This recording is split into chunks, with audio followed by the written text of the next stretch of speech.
Hello and welcome to the piano series Pirate Music, Piece 2, called the Maiden Voyage. You'll see it up on screen now, and this is how it sounds.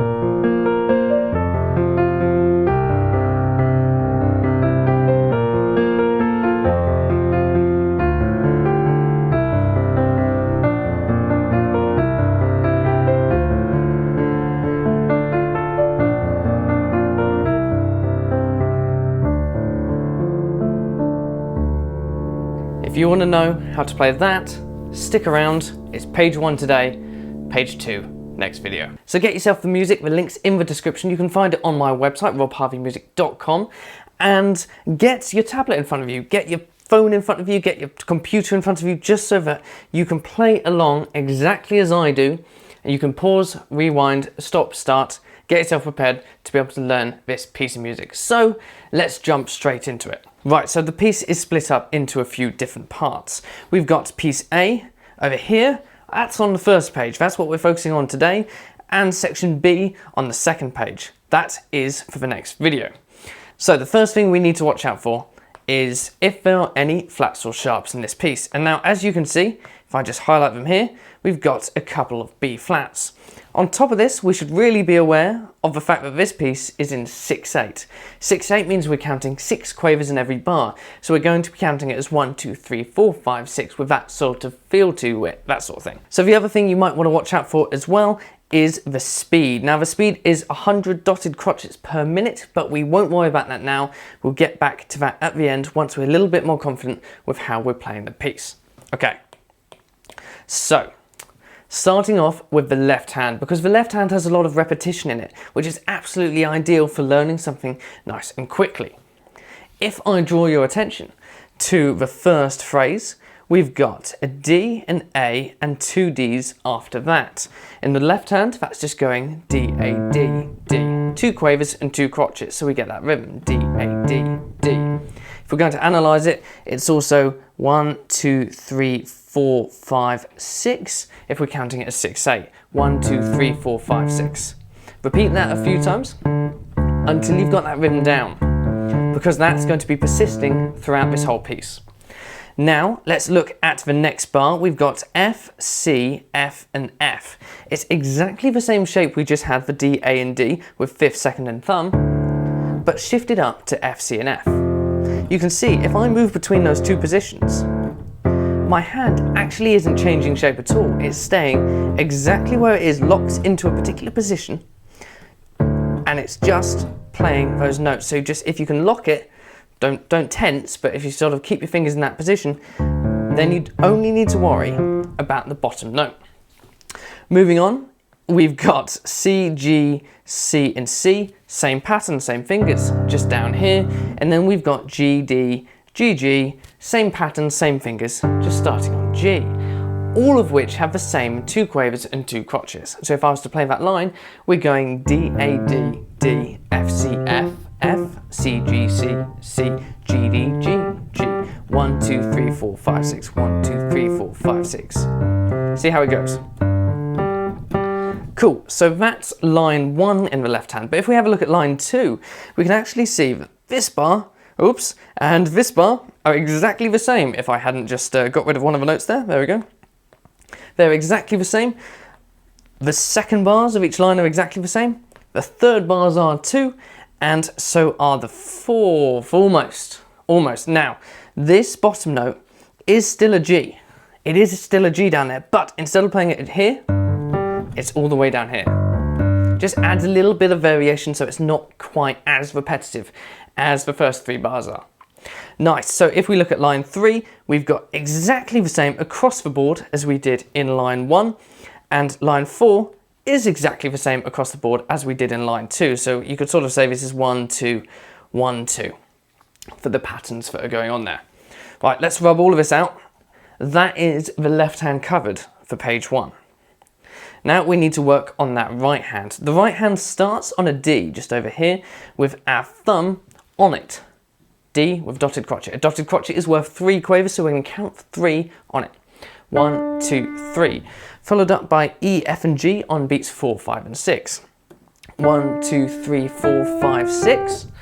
Then we're on to an A over here.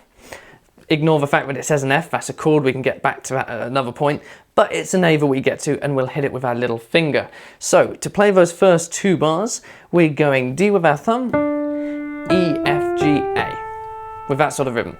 1, 2, 3, 4, 5, 6, 1, 2, 3, 4, 5, 6. Make sure that you've got that down before you move on.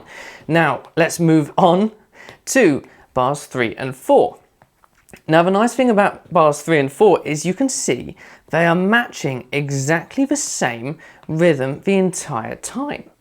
We don't have to learn a different pattern, we're still going 1, 2, 3, 4, 5, 6, 1, 2, 3, 4, 5, 6, but on different notes. We're starting with a G at the first section right here, I've got a little G there. And that's going to be with our 4-finger, because of course we started this piece with our thumb on D. There's nowhere else that says to use a different finger, so start with your 4-finger on that G.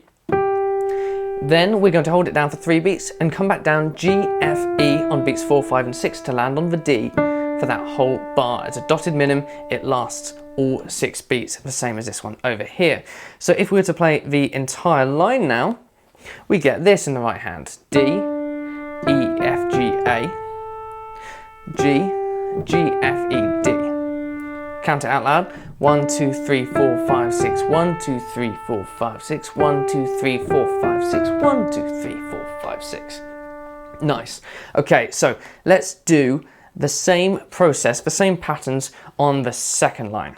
Second line's nice and easy. First 2 bars, it's all but exactly the same as the first line. We've still got an A here, but it only holds for a dotted crotchet because now we've got an F included just over here. So the first 2 bars of the second line sound like this. D, E, F, G, A, F. 1, 2, 3, 4, 5, 6, 1, 2, 3, 4, 5, 6. You can see that as these are both dotted crotchets, we can assume that they're half a bar each. So that's first one on beats 1, 2 and 3 and the second one on 4, 5 and 6. Right.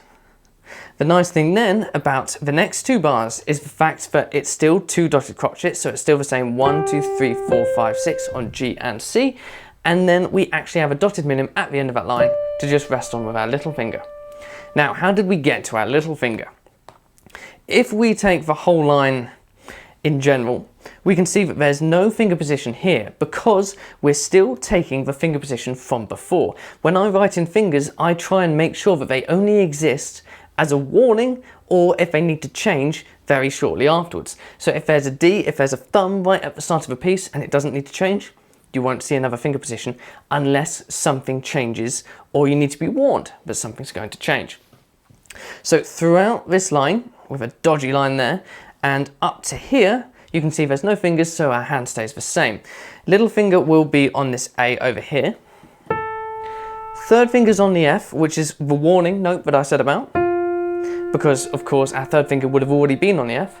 Then the ultimate change happens with finger 1 over here. So if our third finger's on F, thumb's coming underneath to hit the G, which resets our hand into a different position. Thumb ends up on G, which means 4 fingers ready for the C, and 5th finger's ready for that last D in the line, in the second line. So that's lines 1 and 2 covered in terms of the right hand. Make sure you're counting, be very careful, don't jump ahead, don't jump the gun. There's no point trying to do 2 lines at once. If you're not quite sure how it goes, do 2 bars at a time. Treat them as individual pieces and then join them up later. Trust me, it works so much better than going line by line. Speaking of which, third line. Third line is continuing with our position of little finger on D. So let's just write in a 5 over here, just so you know. It doesn't need to be written in the piece, it's just for your help. So D with our little finger on D. D? Yes, D with our little finger on it, holding it for 3 beats. 1, 2, 3. Then we have D, C, D to the A. A with our second finger. And then at the end of that bar, we've got another A. So the minim is worth 4 beats, 1, 2, 3, and 4, and then the crotchet is worth 2 because we're counting in quavers. A minim has 4 quavers within it, and a crotchet has 2.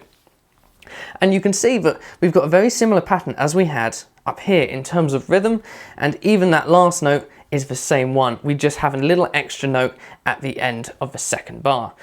Moving on to the third bar, we've got our thumb on G, that's our warning sign, so we're just over here at the moment. Then we're going to swap on the same note, which is a little bit weird, to the G again, but with our forefinger.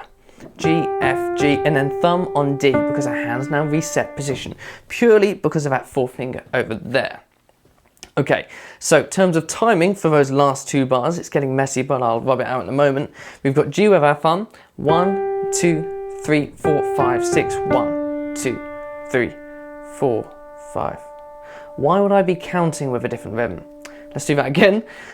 So from that same part, third bar of the third line, 1, 2, 3, 4, 5, 6, 1, 2, 3, 4, 5, 6. If you want to play it faster, it goes 1, 2, 3, 4, 5, 6, 1, 2, 3, 4, 5, 6. It's a weird change, so make sure you practice that. 2, 3, 4, 5, 6, 1, 2, 3, 4, 5, 6.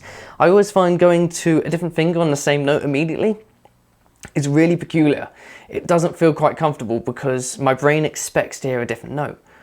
But for the sake of smoothness and for the sake of being in the correct place, you've sort of got to do it from time to time. So that's the third line pretty much covered. But I'll play it to you anyway from start to finish. So we're starting with D with our little finger. D, D, C, D, A with our second.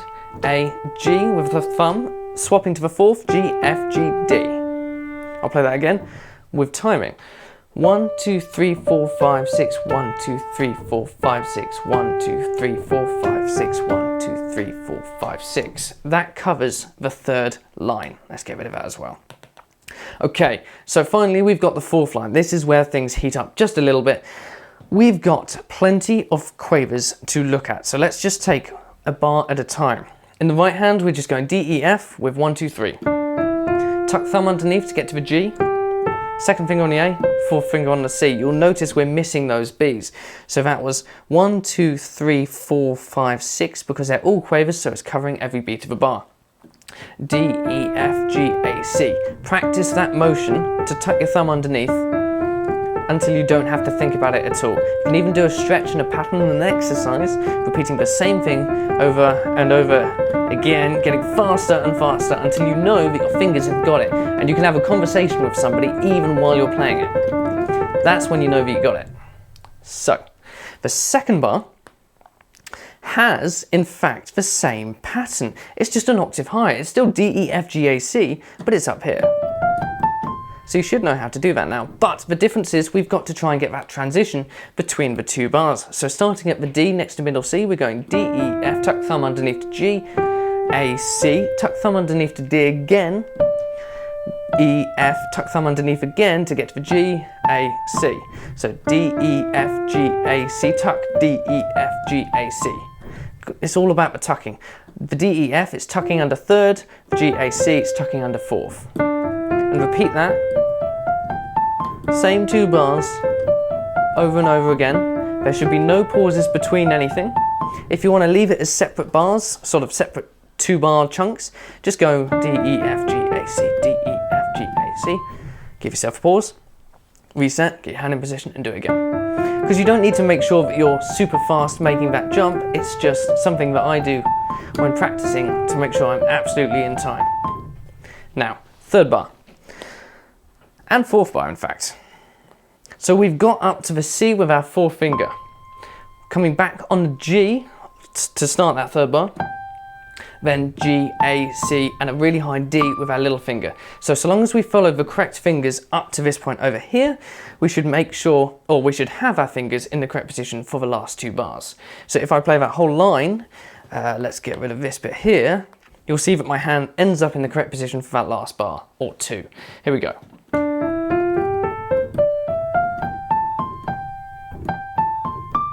Just like that. Do it once more.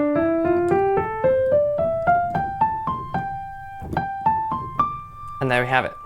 So that's the entire right hand of the whole piece.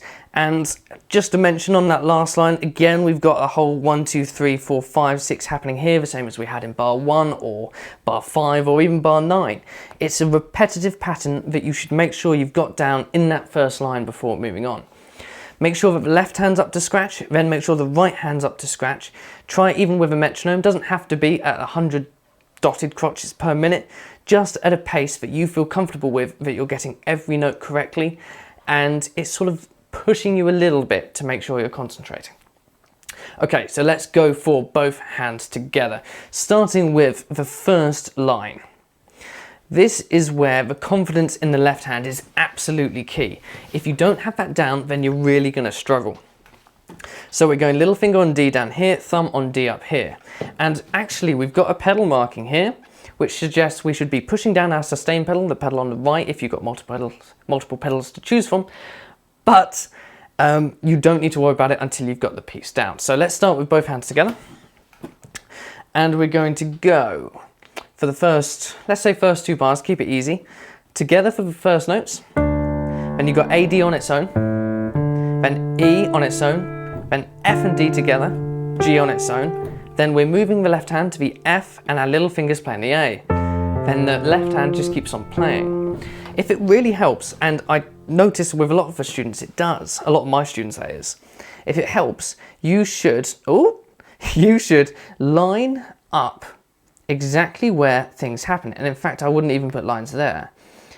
You can see if I just draw in lines only when particular notes join up, it makes it quite a lot clearer to see when things should be happening.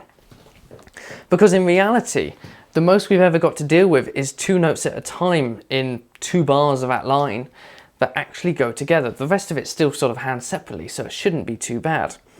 So let me play those 2 bars again, and it will sound like this. The challenge will be to make sure that left hand does the repeated note exactly when you need it to, particularly on that F over there at the same time. So let's do it once more and then we'll move on. Treat it like a piece, a single piece, first 2 bars, practice it until perfect, then move on to bars 3 and 4. Bars 3 and 4, we've got our 4th finger on the G in the right hand, our left hand's now moved down to C. Make sure in bar 4 to move the hand back up to G, and keep an eye out for the C in the left hand that needs to line up with that F up here. So here we go, G, G, F, E, D. So what you want ideally is for the left hand to be able to continue playing no matter what. It shouldn't matter what the right hand is doing, so long as you're staying in time with that left hand. If that left hand can maintain accuracy and muscle memory, you'll have no problem playing that first line. So make sure the left hand is confident, really confident before doing anything else. Right, let's move on. Let's get to that second line, both hands together. Let's use a bigger rubber and see how that goes. So line 2, if you remember, we had a very similar start to line 1, D, E, F, G, A. Then we've suddenly got this whole F thing coming on over here. So this bar and this bar are exactly the same. The first half is the same over here, but then we have that unique A that comes into play there. Sorry, unique F. Now with that F, I would suggest writing in a couple of lines here as well to give you a little bit of perspective where it lines up. If we're going to play the left hand with that, oh, use the correct fingers. The right hand lines up in between the 2 Fs over here with quaver precision. So when you're playing that second bar, the F just fits in straight away. In fact, I need to remember little finger on A. And do that until you get it perfect. So those 2 bars at the start of line 2 sound like this. Remember, 3rd bar, we're tucking our thumb underneath to get to that G, while our left hand moves down to the C. Then we've got the same pattern with the C's here, where the C in the left hand goes C with the right hand, goes to C in the left hand, a quaver length apart.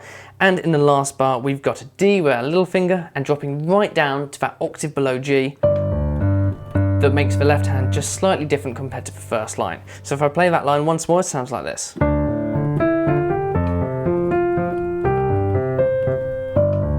And if you can count as you go, that would be absolutely ideal, just to know you're getting it absolutely perfect. 1, 2, 3, 4, 5, 6, 1, 2, 3, 4, 5, 6, 1, 2, 3, 4, 5, 6, 1, 2, 3, 4, 5, 6. Apparently it's really difficult to do, but if you do it slowly, then at least you can see your timing before you speed it up. And when you speed it up, maybe you might want to drop off on the counting. It takes a lot to think about. Anyways, line 3. Line 3, moving on to that one there.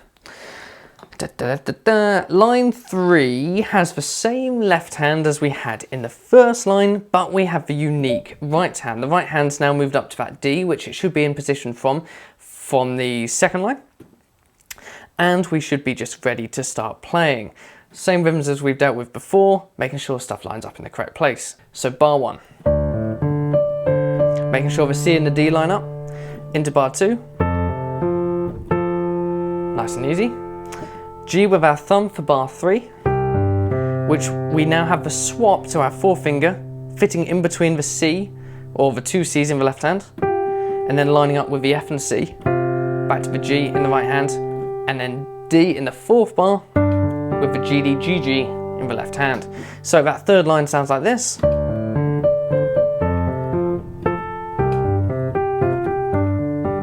Nice and even. Just repeat it over and over until you're really confident where your hands are. Making sure to go with that little finger on the D. I kept getting that wrong. Let's move on to the final line, the most difficult line of a piece, I believe. And it's going to be a challenge, but it's something that actually comes fairly quickly so long as you've got the hands separately worked out first. So, line 4. Let's go bar by bar, as we did with hands separately. Remember, right hand D, E, F, G, A, C with a tuck underneath after hitting the F. Thumb underneath with a G, up to the C with our forefinger. Now in the left hand we've got D, A, D, D, and we've got to make sure that lines up with all of these notes over here. It's only the G and the C up here that don't have a note in the left hand to go with it. So if I play that now, it sounds like this. D, E, F, G, A, C. Or as counting, 1, 2, 3, 4, 5, 6. Keep it even and slowly speed it up over time. Treat it as its own piece until you're literally bored of it. Or playing the wrong notes apparently. Nice, so let's go for bar 2. Remember, the right hand in bar 2 is exactly the same as what we had in the first bar, it's just an octave higher, making sure to jump our left hand to the F in the process. So that's going to sound like this. Just like that. Exactly the same timing in regards to what notes of that bar line up with the left hand or line up with the right hand, basically hands together. Same timing as we had in the first bar. So joining those 2 bars up, we will end up with this sound. It's going to take a lot of work to get that forefinger underneath to the thumb, from the C to the D, which is why you should always take the piece in chunks, otherwise you'll never get it perfected. Take those 2 bars, get that smooth, and slowly speed it up. 3rd bar now, and the right hand is in the correct position, so long as you followed the fingers so far, and the left hand needs to jump down to that C. So in fact, let's take the 3rd and 4th bars. We're going, what is it? Thumb on G, little finger on C in the left hand. Then the right hand plays with a G, left hand and the right hand with the C and the A, and the right hand on its own. Then little finger on the D at the top with a low G in the left hand. Let's play those 2 bars again. Perfect. Okay, so let's play the whole line and make sure we've got everything smooth in there. If you haven't quite got to grips with the first 2 bars, now's the time to fix that up and then join them up with bars 3 and 4 of that 4th line, that is. So let's give it a go.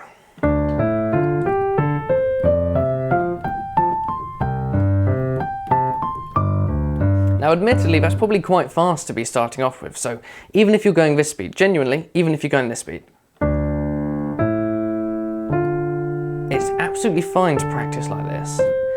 Making sure that you hit every note accurately and confidently, and the timing is still perfect, even playing at such a slow speed. If you can do that 2 or 3 times perfectly, then you can speed it up again. And then repeat and repeat and repeat until you're at this sort of speed.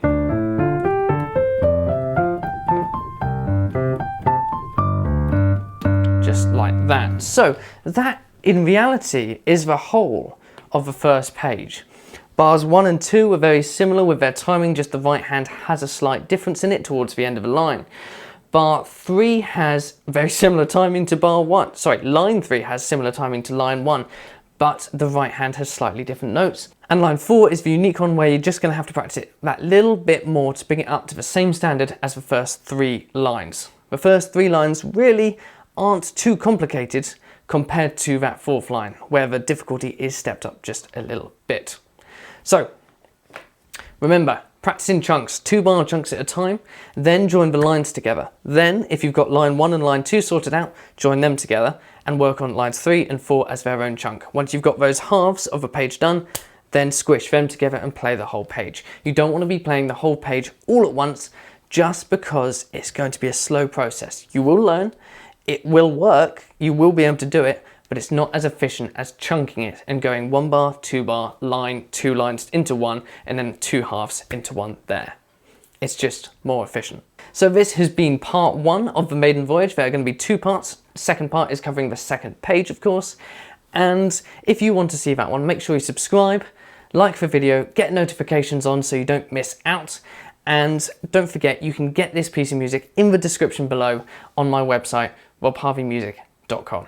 So, stay motivated, keep practicing, and I will see you in the next video. It's going to be a good one.